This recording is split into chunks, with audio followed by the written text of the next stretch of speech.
Welcome, everybody, to a new episode of Revenue Architects. This podcast is tailored for revenue leaders navigating the evolving landscape of sales, RevOps, and revenue management. Today, we have a special guest, Lee Enrile, Revenue Operations Leader from small to enterprise organizations. Lee, welcome to the show. Great. Thanks, Welcome. Steve. Thanks, Jake. Great to be here. Thank you for having me. It was just not too long ago when we met at the Revenue Operations Alliance conference in San Francisco in the Bay Area. And here we are today. Yeah. Well, give us a couple of minutes and tell us a little bit about yourself and your background and how you ended up in revenue operations. Yeah, I think I have a little bit, maybe an unconventional background. I came out of undergrad with accounting, international business, and French major, and I started my career as an auditor for PwC in Nairobi, Kenya. I had the opportunity to go there through ISEC and really get to understand auditing and do it in a completely different environment than out of a non-North American environment. So that was another dimension to my learning.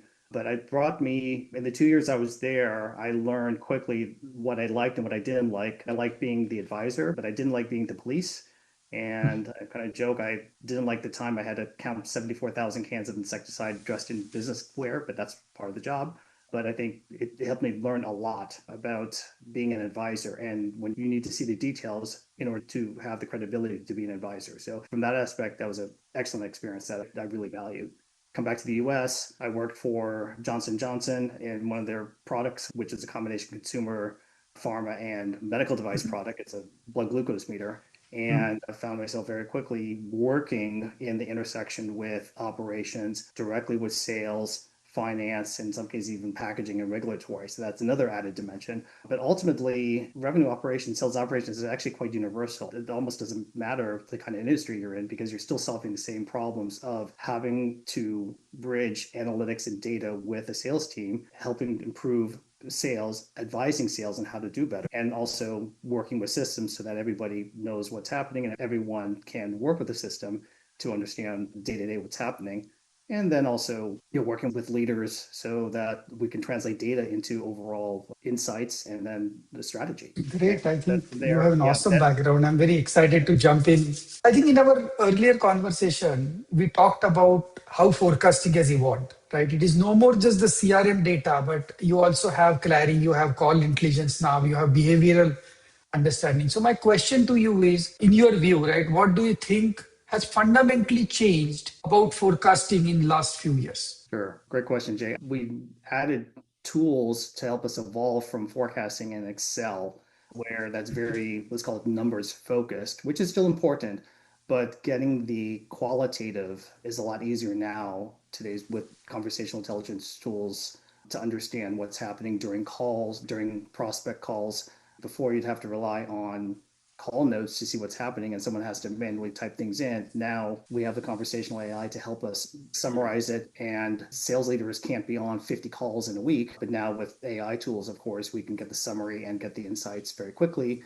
Not to mention, if the calls are being done in Polish or Chinese, we have a translation available and we can get global insights, not just from an English speaking country or wherever the headquarters is. The evolution has happened so quickly. I'd say in the last maybe 2-3-ish years, it's gone from more manual, where it's very one-dimensional, something akin to a spreadsheet, to now robust systems plus additional, what's called add-ons or so with the AI, with the conversational intelligence to help understand the qualitative that's happening behind the numbers. And so how do you see the accuracy of forecasting? There's a lot of data coming from a lot of places that doesn't necessarily mean it's going to get any better. How are you thinking about making it more succinct and more effective? Because every sales leader hates to tell you that they only believe 60% of their forecasts. Right, right. I think again, going from the whole evolution from spreadsheets to something more qualitative, we can now not just read what's happening. We actually have the voice of the prospect that actually gives us better insights now than just the sales rep's perspective, or just your perspective, just the company's perspective, or the sales rep's perspective on what happened on the call. We have more, let's call it truth bomb. We have just more truth, more sources of truth, and coming from the customer perspective or prospect perspective, those harder to really bubble up. So all of that intelligence can help really solidify and help us really understand how solid is this forecast. And you can have the most trustworthy sales rep, but if the prospect is still giving us some pushback or some hesitation, we can really dig into it. But then on conversational intelligence, you have more people involved in the conversation, and it's easier to take action on that. Again, harder to do that 3 years ago. And now it can be, the tools are there. We just have to make them effective. We have to orchestrate them, but the tools are there. So orchestrating faster forecasting with better data, because you're actually breaking through what the salesperson thinks, or correctly or incorrectly, about what's happening by having the voice of the customer transferred upstairs at the same rate. Very unique. Yeah. Go ahead, sir, Jay. And I was saying that you brought a very unique perspective of now you also have buyer's voice in your forecast. Right? Earlier, that was completely missing. So it's not about the call transcript of how your sales guy is selling, but it's about how your buyer is really perceiving that. And you can really now understand where the deal is going. Right. And with the tools, it's easier to compare sales reps' styles or what are the pain points or what are the friction points. And if you're a large enough company, maybe you're finding one friction point if you have a team that's focused on a particular vertical versus another. Example, public sector public sector always has some other aspect of another layer of bureaucracy that has to be done, or maybe more partner involvement. So now you have to deal with that. And maybe with conversational intelligence, you actually can better identify that and maybe segment it or tag it appropriately to understand, are there certain objections that are universal, or are there some objections that are only in particular verticals? And I think it's a lot easier to do that now with CI rather than having to rely on, again, 3 years ago, 4 years ago, we're relying on one-sided notes. Someone has to capture everything. They may not capture everything during a call. Then it can get lost. So, but you run the delicate balance of, you have so much data. You have, literally hours and hours of call transcripts. How good can your AI be to summarize that and, make it available and in a shareable in a way that a whole team can actually look at that? I'm sure people have different ways of deploying that, but at least the data is available, and with the right steward, you can tap into that and really leverage that and turn that into something competitive. That's actually a good segue. I want to move into, how do you bridge that RevOps to the field situation? We touched on back in the day when you were the med device, you said you actually did ride-alongs and how that was functionally helpful, but not today. We do so much like this on Zoom that we don't have a ride along. It's not the same. And you mentioned the conversational intelligence where you can just record it and validate. So how often do you think RevOps teams are truly designing systems from the field's perspective rather than from a dashboard? How are you building the kind of that bridge between the RevOps and the field to be more effective every day from the way you think about designing RevOps? Right. So again, I take a relational view on designing anything, whether it's a dashboard or reporting or have the workflow. Again, we mentioned before, my medical device background, I would literally go on ride-alongs with reps. We're going to a healthcare facility. They're doing a call planning, and they're showing me how they're doing the call plan. And it became very evident that people weren't using the report in the same way, and certain design elements of the report didn't quite bubble up the intelligence that I could see, but it wasn't very apparent to 50 other people. So I loved having that back and forth. There are the different perspectives of people actually using the reports, telling me what they're seeing and what they're not seeing. And that relationship building to me is very critical to understand, to design reports, to design dashboards, or design even a process that, we can be at headquarters all day long designing something, thinking it's working, but without getting adequate feedback from the field, who are the ones who are actually going to be using this, and you're trusting them and you're relying them to use this accurately and completely. It's very important to have that relationship. You can always adopt the software approach and have like a quarterly release or so, maybe. I don't think there's any set schedule. I know in my previous experiences, we like to deliver something that's an annual kickoff because that's when you have everybody together. Sometimes it actually required a software upgrade in some cases to deploy a tool. So we have to do the logistics of getting everyone together. Of course, that's easier to do remote now, but sometimes it's just easier to have everyone all together and we deploy updates. But also having everyone together can facilitate in-person training, which again, you get great feedback, build a relationship better than having everybody on Zoom. The feedback just flows nicely when you have it in person. But in terms of like how often, you can keep updating all the time. And sometimes you need the feedback from people because you have to train. It's a big update.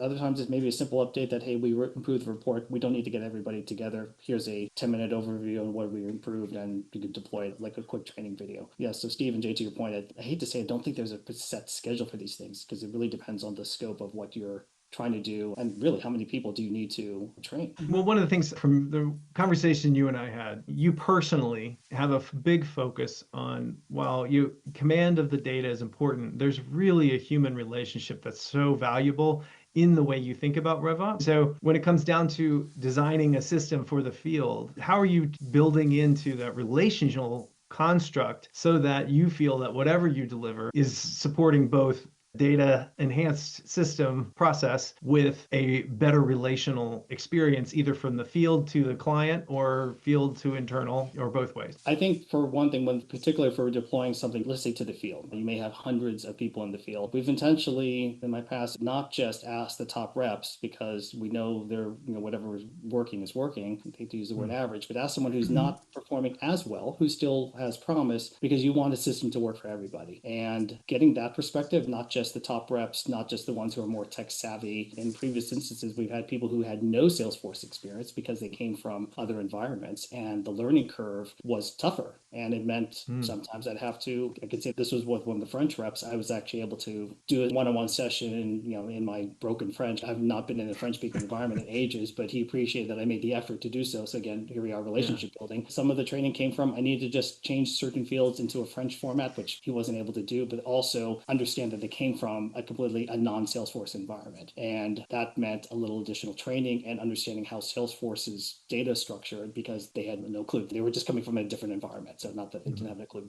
They just were coming from an environment we assume that everyone's on Salesforce because it's such a standard. That isn't always the case. And sometimes we forget about that. Yeah, I loved your point of saying that talk to the mid reps rather than just the top reps, because they were struggling. So they maybe met their numbers, but they struggled a lot, right? And they can tell you how really you can connect your field to your dashboard. Right. And it's easy to point out, okay, well, let's take the opinion of this top rep because we know they're doing well. We don't want to distract them. Or maybe perhaps they are top because maybe they have a deeper relationship with the execs. I've seen that happen as well. Some very, very large deals, you need exec support. They just rise to the top. And then maybe the easiest one to go talk to, but you need to get the full voice. That's why I will go to someone who may not be performing as well. Maybe not necessarily the bottom, unless I have time. It's like your median.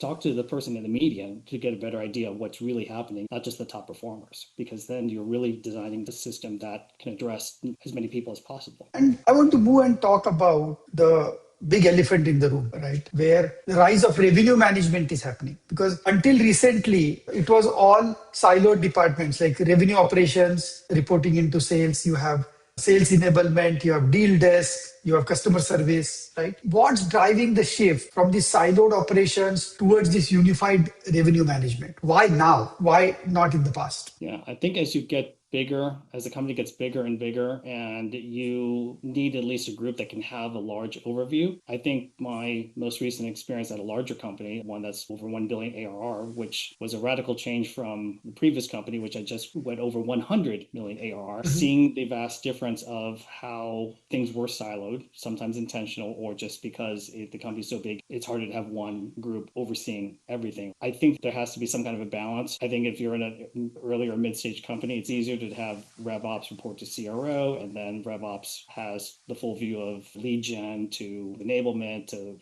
customer success, sales ops, and then work deeply with finance. But as that gets bigger and bigger, those individual groups become bigger and almost their own entities and have their own hierarchies. I believe, in my view, it gets tougher to coordinate that and to see that. But if you have the right efforts with the right people, it can happen. But yeah, you run the risk, in my view, of losing insights. So again, maybe the deeper insights that may be coming from someone in customer success may not be able to Success, correct. Yeah.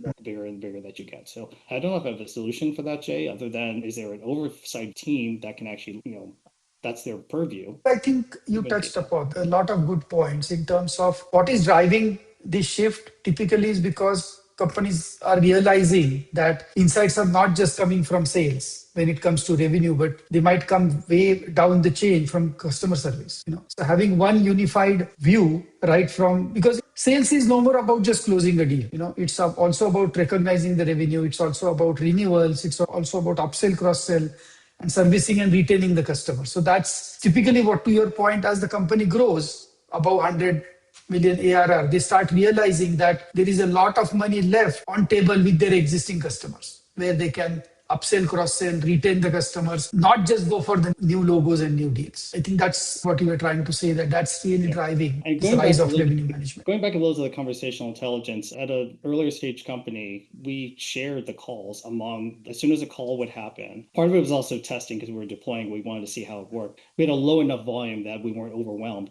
But that, as soon as the call completed, we got the summary and went to a Slack channel that the Slack channel had exec leaders, ops, enablement, CS leaders, renewals leaders, all of them could see quickly what happened on that call in practically real time.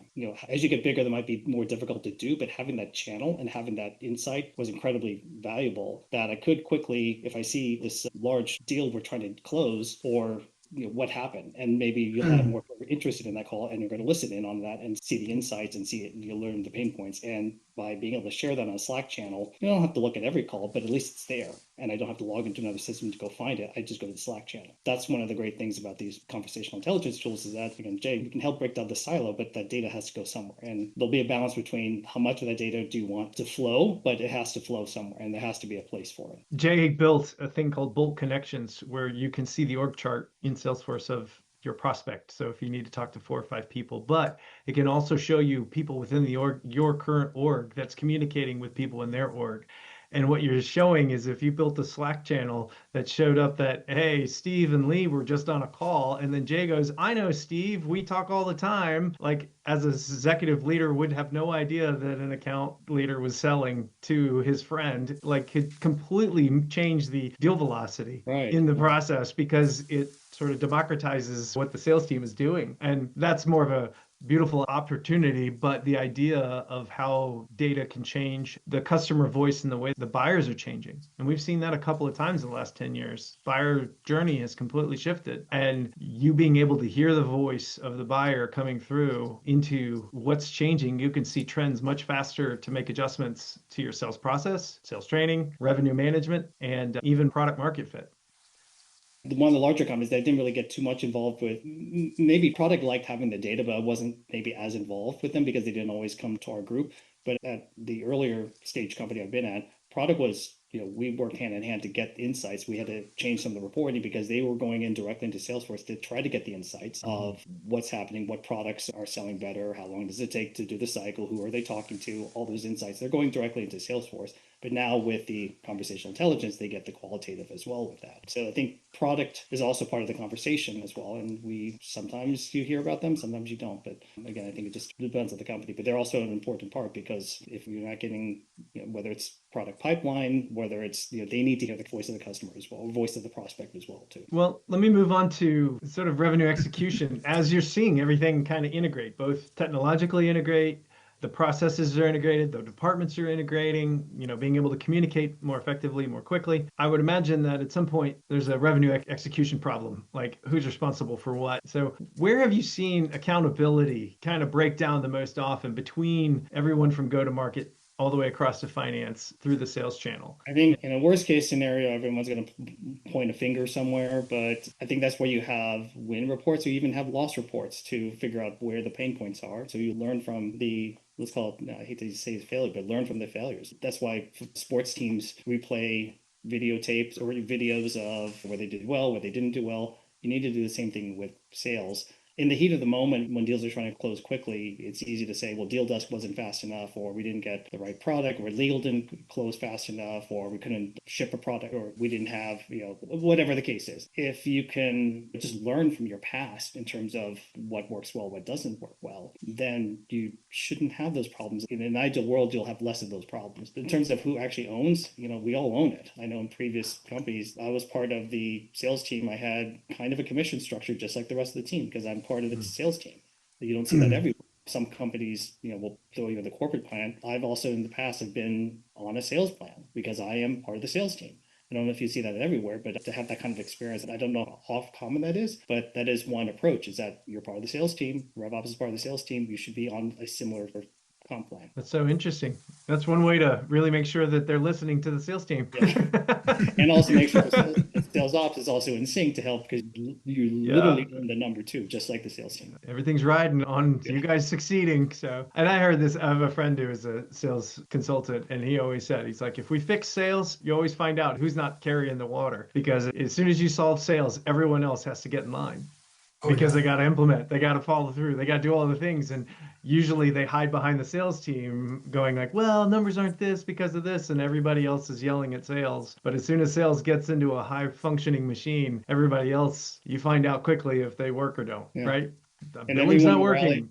Yeah. Operations isn't. Yeah. And everyone will rally around the large deals. And that's when you're pressure testing yourself. When there's a multi-million-dollar deal, everyone's coming out of the woodwork to make it happen because Yeah, yeah. the company's success may be riding on these one or two deals. Particularly in enterprise sales, you have multi-million-dollar deals that can make or break the quarter. That's where everyone has to just chip in and make it happen. So I don't think there's anyone like who owns it. Everybody should own it, in my view. Yeah, absolutely. You made a very nice point that if your part of commission is also dependent on how sales is coming in, everybody starts falling in line, right? Because now the objective is same. Yes, you literally have the same goal. Yeah, and I I, don't know how common that is, but yeah, I brought that up when I've talked to people. They say it doesn't seem to be very common. Yeah, I I have not not. seen it. For Yeah, the first time but I heard about it. Yeah. I love that idea. I mean, okay. just like, well, we're going to tie you to sales compensation. So if you're not helping them do that more effectively, then that's part of Yeah, you're getting what you paid for. you're part of their sales. You report to the CRO. If the CRO has the same goal, you should have, ideally, maybe you Yeah. make it work. Can you have the same goal too? That's so brilliant. That'd be a one way to make sure RevOps are paying attention. Yeah, that's Like, absolutely are you right. really doing it? Well, let's just adjust your compensation. Yeah. That's a new one for us. So I love that. Thank you for Okay. sharing that. And see, we also spoke about this mid-market complexity, right? There are lean teams, the tech stack is expanding, there is a lot of pressure of AI, which I think makes it very critical to design the right revenue architecture. So my question really to you is, how do you decide which tool adds capability versus it's an overhead? How would you decide that? This is what gets tough because there's so many tools out there, and it's Oh, easy yeah. to it's overwhelming to see what's out there. When I went to the RevOps Alliance conference and saw some of the vendors, it's great, but yeah, it's now one more tool that to consider. It looks great, but who's going to support it? And I've been in environments where it's very lean and tool heavy, but admin lean. And before you know it, oh, this tool's great. Let's add this tool. It does this. We don't have too many people, but the tool will solve it. And you're kind of fooling yourself that the tool will solve all problems magically. No, because it takes a team to run the tool and to, again, orchestrate it optimally. I've been in companies before where the tool was installed, but there wasn't anyone to give it the stewardship that is required to really optimize the tool and to leverage its full capabilities, and then also bring in the process that needs to be in place to have it work optimally. So it's not just the system has to work optimally. You need to have everyone doing the right forecast process, or at least having the right deployment that fits the team to make it all work. And I think where you have to see that any tool that you deploy, can you support it? I've been in ICM instead of comp management selections, and the tools are great. We looked at 3 different tools. They're all great, but one of them looks very complicated, and it's great if we were a 2,000 person company, but we don't need to have that level of complexity. And the minute we started peeling the onion and seeing what does it actually take to run it day to day, and seeing the not so much the capability, but just the bandwidth of available people on the team, there's no way we could do this. Maybe if we were closer to $1 billion company, we would have the right teams in place to support that kind of tool. And same thing, we've also looked at tools that we love the features, but again, going back to ICM, we love certain features. It's called Tool A, but when we looked behind the scenes in Tool B, it took a lot less admin burden to actually run the tool. Even though Tool A was nice, had a nicer formatting, had a nicer commissions calculator than the other one. It looked prettier. It looked like it had better integration, but it just would take a lot more admin work to make it work. And so that actually has to go into the decision making. An admin, RevOps, sales ops is the best one to make that decision. And maybe finance, if they're the ones doing commissioning, that has to be in place. The CFO can say dollar-wise, what's the cost of the software? Well, that's one thing, but what's the cost of the admin burden needed to make the thing work? And that sometimes it gets lost in the conversation because it's not very evident when you deploy a tool, how much effort does it take to actually run it? Hopefully you don't need professional services deployed. Maybe you do, but after it's installed, what does it look like to keep it running? And if it takes a lot of people, if you have a lot of people, that's great. If you don't, you have to factor that in. Yeah, we've seen many companies that mid-market, high-growth companies. They've got 400 sales reps and 3 people running the sales ops systems. And you're like, and now they all want Clary, and they want this, and they want Gong, and they want these, and this, and this, and this. And then we got to upgrade to this. And you're like, we can't even fix the fields that you're asking us to fix, right? And another thing that I just thought of too is that in one of the discussions we had with some people I met at ROA, had the particular tool, had vastly different experiences with it. One said, oh, I hate this tool because I can't believe it doesn't work, and the fields are all, the UX is crazy. And another one's like, well, no, we had a great experience. Then you start asking, why on earth are they have the same tool? Why is the experience so different? Then how was it deployed? Who deployed it? What industry are we actually deploying it in? Is it best for this team? So again, a million and one other factors that go into the calculation that are beyond just the numbers of the cost. So that was eye-opening for me to hear that. Like, wow, people have that wide range of experiences with really, in essence, the same software, because it comes down to how was it deployed and the adaption and maybe the change management, what went into that to make the deployment successful or not successful. Because if it's the same software, you would think everyone should have the same experience in theory, but of course, that's not reality. Yeah, totally. So let me ask you just one last thing.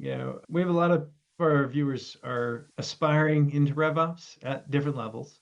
What kind of advice would you give to someone now as they're moving into RevOps or even considering RevOps as a career path for them? What kind of advice would you give to them in the AI, the tech, everybody throwing tech at you, this whole environment? What is some critical things that you think would help you be more successful if I was stepping into a RevOps role? Right. I think what's worked for me is that you need to be someone who's comfortable with details, with operating at a very base level, because to make RevOps work, you will often work with IT teams. And maybe that's just been my experience. I've heavily been involved with systems people, with IT people, to the point sometimes the IT people think I'm part of the IT department. Well, no, I just have to know what you're doing because it impacts the sales team. So I need to know at a detail level how it's going to affect the CRM.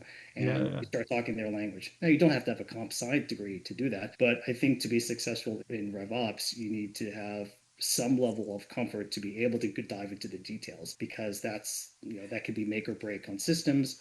But then also going back to the relationship, it's not just about crunching financial numbers, it's about building a relationship with people, because you are, I like to put it, kind of the air traffic controller of the sales engine, because you need to know you are the person that people are counting on to understand what's happening and the interactions of the sales machine and everything going into it and out of it. And people are looking to you, finance is looking to you, like, what's the forecast look like? Maybe product is asking what's happening with our marketing, and maybe asking like what's happening with our launch in such area. You've got the data, so you're the steward of the data. So I think to be successful in this line of business, you need to have a comfort level with details, whether it's financial analysis. I think a lot of people move from finance because they have the comfort with finance and financial analysis into the SAP space because they are comfortable with the details. But in my case, I like the relationship building that I found in RevOps that I didn't find so much, that you don't find as much in finance, in my view. Yeah. And you mentioned as being an auditor, you didn't as much enjoy the audit, which is the details, as you much enjoyed the relationships you were developing. So I would add to that from, just throwing this at you is that you've got to love both really to do RevOps well. You've got to love the relational implications for sales teams, with sales teams, for other departments that you're supporting, and being able to understand the data that helps them get what they need. In previous experience, I found some people have made the transition from sales into RevOps, and they bring a great perspective of, like, they know firsthand because they've experienced the cycle themselves. They carried a quota, they had to make the sales to have that. I can't say if it's very common or not, but at least I have seen that, and that is another approach that may not be as traditional as coming from a more quantitative finance type of a background, but I have seen that, and people will learn tech if necessary. Well, Lee, thank you so much for sharing your wisdom and insights. And we would love to just continue to follow you and your journey. And we're excited for to share this with the world. And so if any of you are interested in checking out more of our episodes, please find us on our website or on LinkedIn. You can find other podcasts. You can see us on YouTube, and like and subscribe our channel. We'd love to help you build a RevOps career. Make good RevOps choices so that you can build scalable businesses. So we're here for you. And Lee, thanks again. We really appreciate the time. Thank you. Thanks so much for having me. I really enjoyed it. Thank you. Bye.